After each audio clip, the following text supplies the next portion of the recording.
pakinggan kung ano nasa taas. Huwag mo pakinggan yung mga aligasyon. Naglilingkod tayo dito sa Panginoon, mga kapatid. Sa Panginoong Yesu Cristo tayo naglilingkod. May mga marinig kayo ganyan, mga kapatid ko.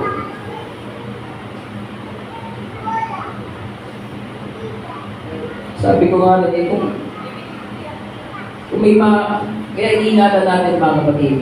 Ako ingatan po ang aking sarili sa biyaya ng Panginoon. Dahil kung may makita ang mga member sa pastor, pwede maging dahilan. Pero yung sa UPC, sa mga nasa taas, nasa local church tayo eh. Kung may mga problema, mga ganyan, dapat yun dalhin sa conference. Doon, i-discuss. Huwag sa Facebook. Yan sa Facebook, dami na nakikisaw-saw. May mga issue na yun, mababasa nyo yun. Dami na nagko-comment, mga believers, laban sa mga pastor.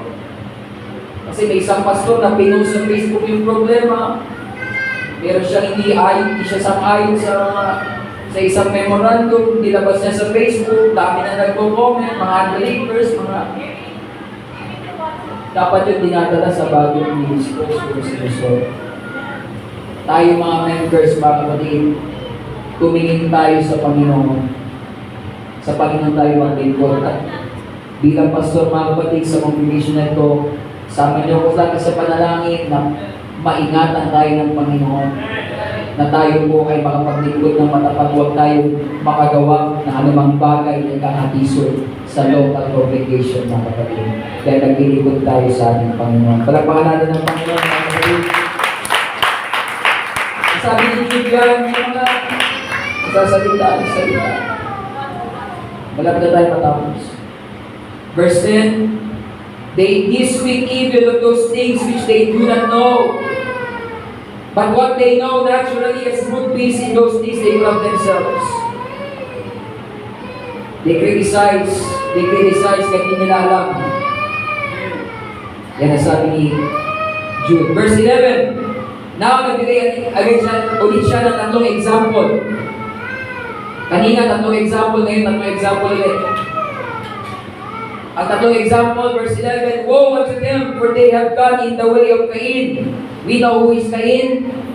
Nakaturo sa Sunday school, kapatid ni Abel. Ano ang way of Cain? It is the way of jealousy, envy. Yan ang pamamaraan ni Cain. Siya po ay puno-puno ng galit at inggit sa kanyang kapatid. At yan din po ang operation nitong mga false teacher na sinasabi ng Jude. Naiinggit. They operate by jealousy, by envy. Pangalawa example, they run greedily after the error of Balaam for reward. Yan. Masaya talaga pag may mga bata. Si Balaam, mga kapatid, isang propeta na nasuhulan, nabayaran. Yan po ang ginawang example, pangalawa ni Jude. At pangatlo, mga kapatid ko, they perish in the gainsaying of Korah. Sino si Korah? Sa panahon ni Moises, yung nagrebelde. Nag-convince ng mga prince sa mga tribe. Laban natin si Moises. Ba't si Moises lang ba ang propeta? Si Moises lang ba pwede maging leader? Si Aaron lang ba pwede maging sacerdote? Lumabas sila kay Moises. Alam niyo kung nangyari sa kanila, mga kapatid? Bumukas ang lupa at kinain sila ng lupa, mga kapatid. So yung tatlong example na yan, mga kapatid, na sinabi ni Jude. Una, si Cain. Envy. Jealousy. Pangalawa, si Balaam. Greedy. Pangatlo, si Korah. Rebellious. Yan po, mga kapatid, ang karakter na sinasabi dito ni Jude. Verse 12. These are spots in your feast of charity when they feast with you, feeding themselves without fear. Clouds they are without water, carried about of winds, Trees whose fruit were without fruit, twice dead, plucked up by the roots.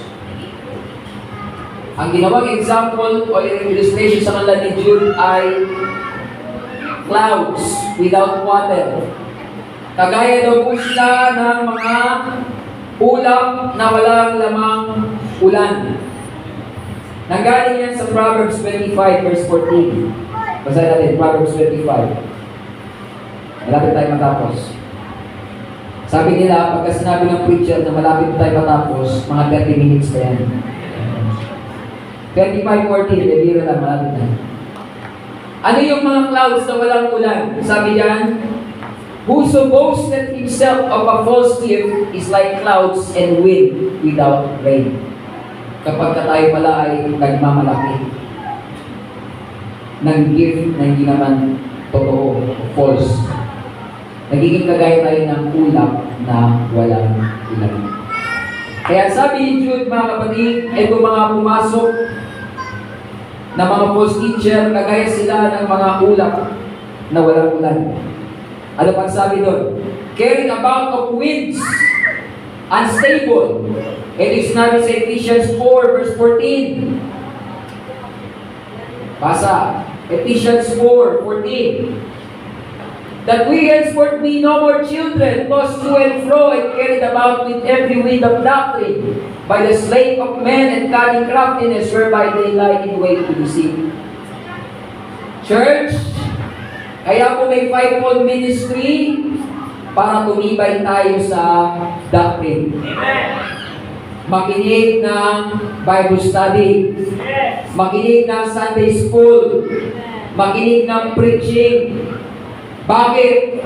Para hindi na tayo parang mga bata na tossed to and fro. Tinatangay ng lahat ng uri ng mga hangin ng doctrine. Hello? Uy, magaling na preacher ah. Doon na ako. Uy, pinapakinggan dito, magaling. Doon ako. Uy, ang galing magturo. Doon ako. Iba-ibang doktrina. Natatangay ka ng iba-ibang doktrina. Bakit hindi ka matibay sa pundasyon mo sa doctrine? Kaya pag may katuruan ng doctrine, mga kapatid, one God, salvation, maging attentive tayo at maging masikap tayo nakikinig, mga kapatid ko, para maging matibay tayo. Para hindi tayo laging tinatangay. Palakpakan natin ng Panginoon. Hindi matibay sa doctrine. Maraming mga ngaral, mga kapatid, sa panahon natin ang nakakapandaya kasi magaling magsalita. Pero pagdating sa doctrine, mali ang doctrine, mga kapatid. Sa atin kasi sa panahon natin, basta magaling ka magsalita, pakikinggan ka ng tao. Ay hindi ko sinasabi. Basta magaling ka patawa, magaling ka magsalita, charismatic ka, maraming makikinig sa'yo. Pero hindi yun, mga kapatid, wala din ang sustansya na pananampalataya natin. Nasa right doctrine. Maging matibay tayo sa doctrine. One God, doctrine, Acts 2:38, salvation, holiness, magiging matibay tayo dyan. Para hindi tayo dapat ngayon. Balik tayo sa Jude. Sige, tatapusin natin. Sabi dyan, clouds without water, carrying about of winds, unstable, ibig sabihin, natatangay, trees whose fruit were without fruit, walang bunga, twice dead. Sabi dyan, pangalawang namatay, at binulot pati ugat para silang mga tuyong puno na mga walang bunga. At tuyo, 2 beses namatay, twice dead. Ganon katindi yung binigay na illustration ni Jude sa mga false teacher. Sabi ng Panginoon, you shall know them by their fruits. Makikilala natin ang mga alagad ng Panginoon sa kanilang bunga. Hindi lang yan sa bunga kung gaano marami ang member, kundi sa bunga ng Espiritu sa ating mga buhay. Palakpak sa Panginoon na kapatid. Kaya Sometimes, gusto sana ito isa-isa pero hindi natin matatapos lahat. Sabi ka, raging wages of the sea, kagaya sila ng mga alon. Nabanggit yan si Enoch, binabala ni Enoch, itinuro na ito ni Enoch, na ang Panginoon babalik kasama ang kanyang mga banal at paparusahan ang mga ungodly. Verse 15 yan. 16, ito yung mga mapagbulong, o yung mga murmurers, bawal pala sa Bible ang murmurers. Complainers, lagi nagreklamo. Mga kapatid, okay lang magbigay ng complaint. Dahil sabi yan sa Bible, sabi ni David, Lord, unto you I pour out my complaint. Pero pag naging buhay mo na yung pagreklamo, complainer ka na nun. Okay lang na meron tayong hinaing, pero huwag natin gawing buhay at attitude ang pagiging mareklamo. You say amen? Pag-ising sa umaga, reklamo. Pagdating sa church, reklamo. Ang init naman sa church, walang aircon. Eh di bumili tayo ng aircon. Hindi pa ngayon. Wala pang budget. Okay yan mga kapatid, pag-pray natin. Ano ba? Walking after their own lusts, their mouths speak great sweating words, and having men's perseveration because of advantage. Mambubola. Ayan. Binabola yung mga tao. Kaya mga kapatid, okay na masaktan tayo sa mga ngaral, basta hindi tayo binabola. Kaya sabi dyan mga kapatid, lastly, anong dapat natin gawin? Dito na tayo. Verse 20. Ito ang paraan kung paano tayo makapag-content in our faith. Ito po ang dapat natin gawin. Verse 20, but ye, beloved, building up yourselves on your most holy faith, praying in the Holy Ghost. Ito ang dapat gawin ng mananampalataya, mga kapatid. Build up yourself on your most holy faith. I-build up mo yung pananampalataya mo. Palaguin mo, patibayin mo yung banal na pananampalataya mo. Huwag kang magpangahina sa pananampalataya. Build up your faith. Build up ang pananampalataya mo sa Panginoon. How? Pray in the Holy Ghost.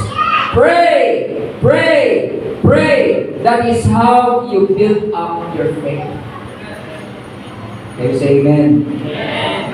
Prayer, mga kapatid, in the Holy Ghost ang solusyon. Kaya nga, sabi ko tatapos, hindi ko natatapusin, mga kapatid ko, ang buong tumayo tayo lahat. Ayun tayo. Prayer. Prayer.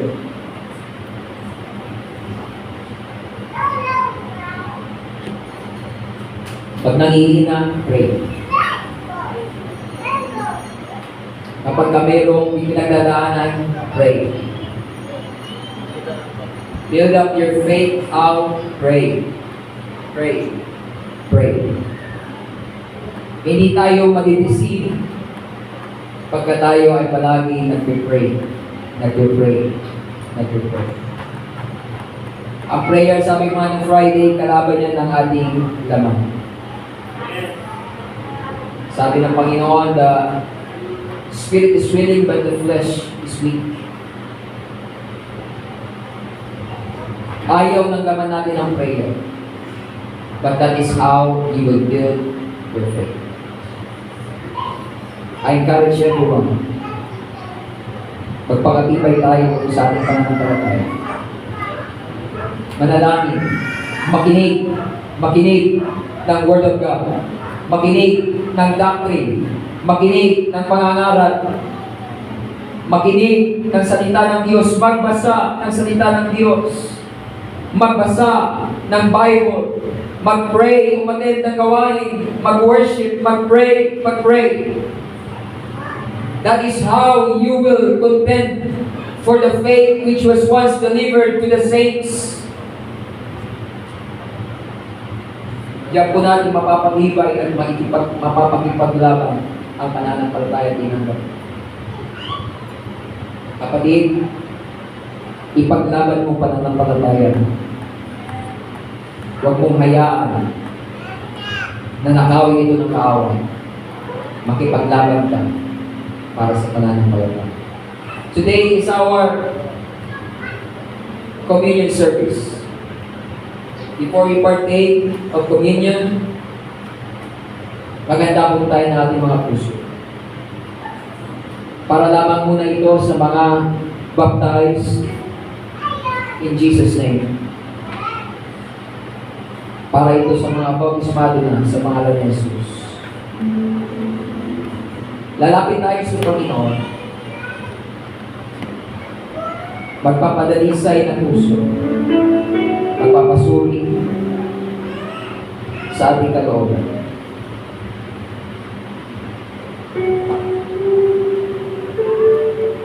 We will pray in the Spirit, building our most holy faith. Kung nangihina ang pananampalataya, kapatid, you can build your faith by praying in the Holy Ghost. First, we confess, we repent of our sin. Kasama sa paglapit sa Panginoon, palagi ang repentance. Dahil hindi natin alam kung meron tayong nagagawa na hindi maganda sa harapan ng Panginoon. Mga bagay na hindi natin sadya, hindi natin nalaman. Kaya, every day, every time nalapit sa Panginoon, huwag kakaligtaan ang repentance.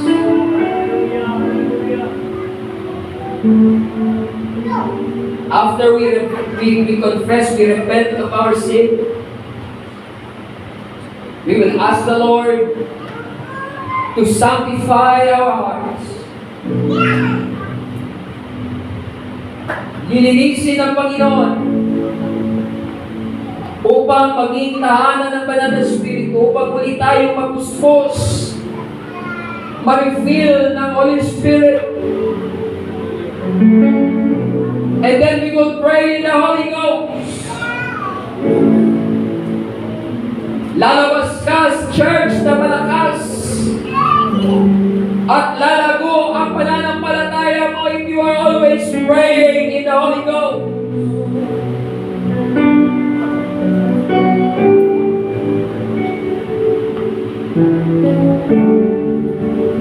It's the end time, mga kapatid. Ito ang panahon na tayo lalo pang magpakainit sa paglilingkod sa Panginoon. Magpapakalalim sa paglilingkod sa Diyos. Magpapakabanal at susunod sa Kanyang salita.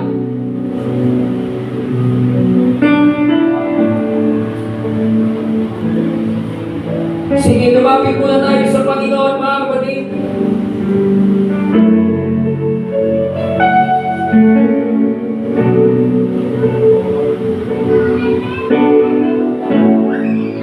Magpalinis ka ng puso sa Panginoon. Magpalinis tayo ng puso sa Panginoon. And after that, pray in the Holy Ghost.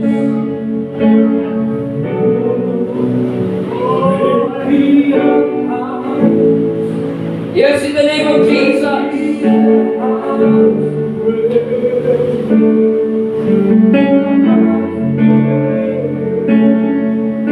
You, beloved, build up your most holy faith.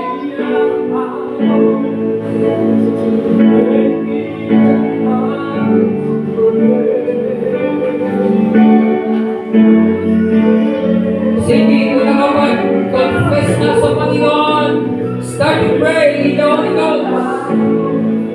Pray with faith. Hallelujah! Yes! Yes, yes, yes! The only preserving power that we have is the Holy Ghost. He will give you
Yes, that's it. You're building your holy faith when you pray in the Holy Ghost. You will receive fresh anointing and strength from God. Yeah! Yeah! That's it, somebody speak. Yeah!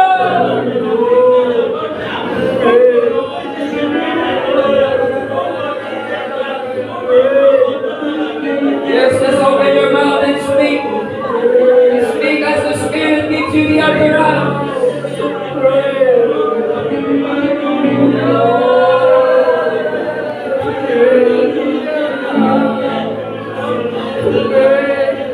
The Lord is equipping the church.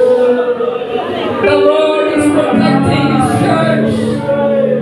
He is covering you with His most holy presence. Because our God is able to keep His people. He is able to keep you from falling. He is able to present you faultless in His glory with exceeding joy. Yeah!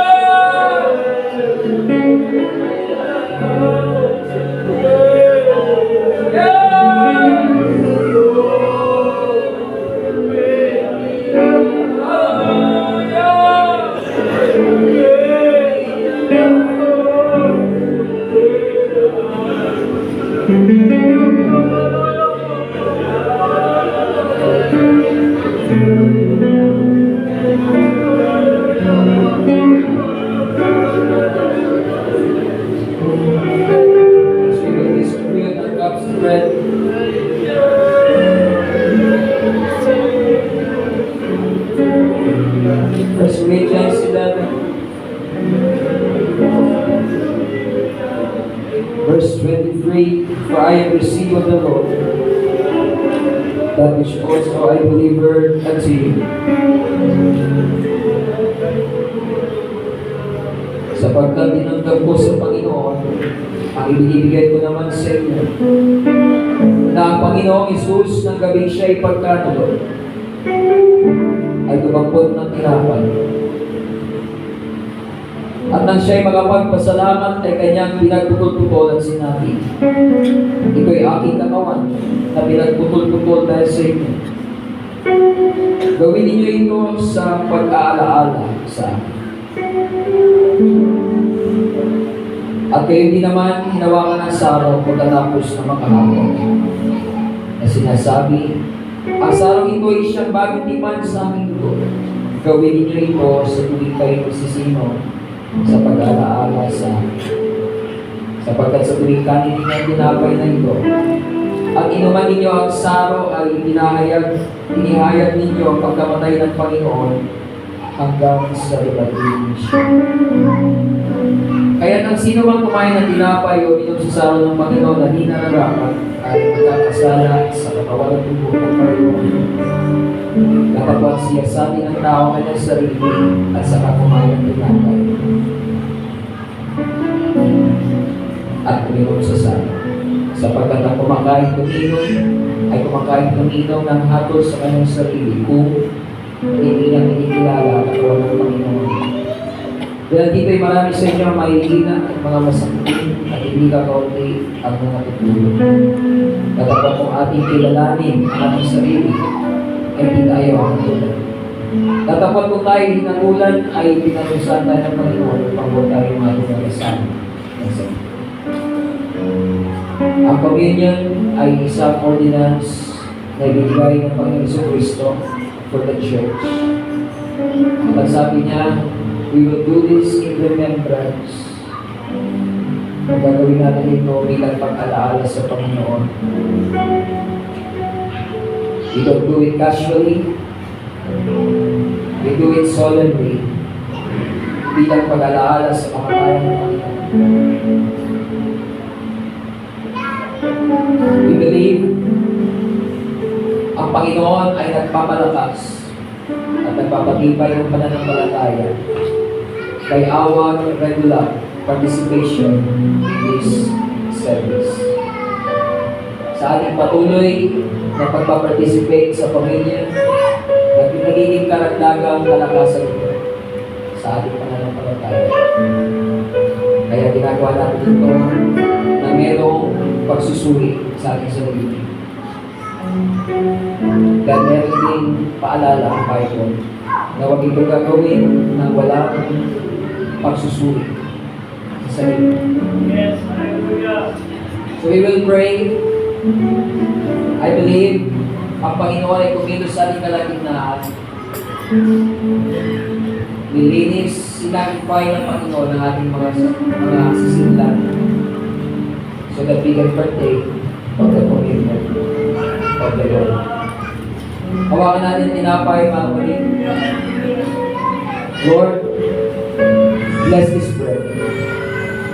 That's a symbol of your body na nabayubay, Panginoon, ng iyong katawan sa krus ng Kalbaryo.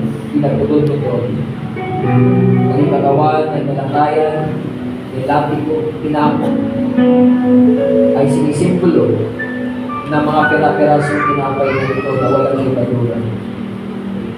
Dahil ikaw ang kordero ng Diyos na walang kasalanan, ay naging kasalanan para sa amin upang maging katwiran kami ng Diyos sa pamamagitan ng iyong kamatayan. Panginoon, salamat sa iyong sakripisyo sa krus ng Kalbaryo. Napatawa na yung mga kasalanan. Pati ang mga karamdaman ng aming katawan ay nagkaroon ng kagalingan dahil sa iyong mga lalay. Bless this bread of communion. And as we partake of this bread, Lord, we pray, palakasin mo, Panginoon, ang pananampalataya ng bawat isa. I-build up mo palalo, Panginoon, ang aming faith, O God. Bigyan mo kami, Panginoon, ng kalakasan upang kami makapagpapatuloy sa paglilingkod sa iyo. Karagdagang pananampalataya pa at tibay sa aming pundasyon sa pananalig sa iyo ay hiling namin. As we partake of this communion, bless everyone, Lord, in Jesus' name. Kaya natin tinapay, mga kapatid.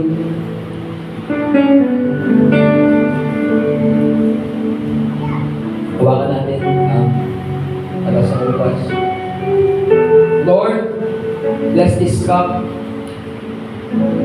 Ang katas ng ubas, Panginoon, na simbolo ng iyong dugo ng bagong tipan na nabuhos para po sa kapatawaran ng aming mga kasalanan. Salamat sa iyong dugo, Panginoon, na may kapangyarihang maglinis aming mga kasalanan. Lukuban mo kami ng iyong banal na dugo. Ang aming buhay, Panginoon, lukuban mo na iyong dugo. Pagtaksyonan mo, Panginoon, na iyong dugo ang bawat isa laban sa mga gawa ng kaaway sa aming buhay. As we partake of this communion cup, O God, may your precious blood, Lord, be upon your people. We plead your blood to cover us, protect us, sanctify us by the power of your blood. Salamat sa dugo mo, Panginoon, na nabayubay, tumigis sa krus ng Kalbaryo, nagkaroon kami ng kapatawaran ng kaligtasan. We thank you, Lord. Bless and cover everyone. In Jesus' name. Amen. natin mga kapatid, tapos na ubas.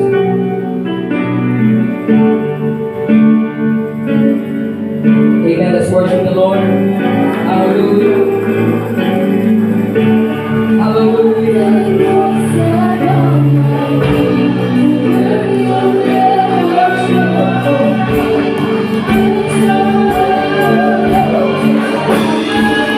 I believe we receive new strength from the Lord. Tumanggap tayo ng bagong kalakas sa muli. Sa Panginoon.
Sa salamat po sa hapong ito. Tinatanggap po namin ang karagdagang kalakasan sa aming pananampalataya, kagalingan sa karamdaman, pagpapalat biyaya na nanggagaling sa iyo, Panginoon, at salamat sa mensahe at sa presensya mo sa aming kalagitnaan ngayong buong hapon.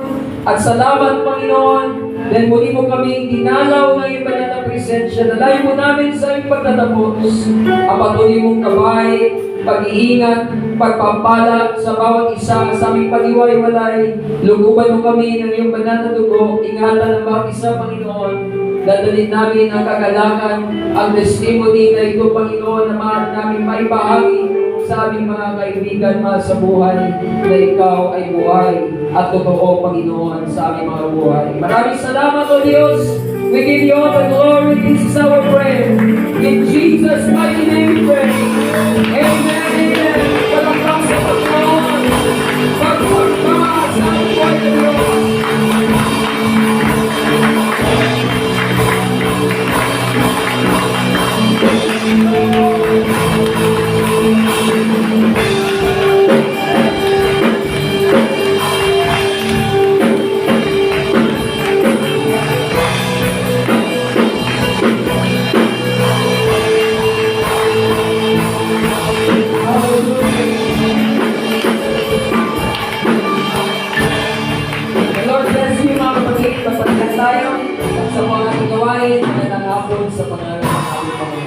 God bless everyone.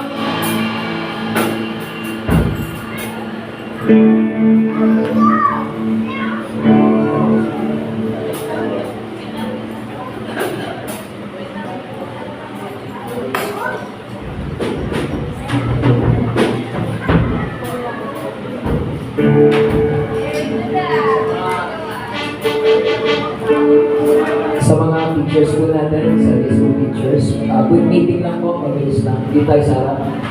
Sa mga nagtuturo sa high school.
Hallelujah.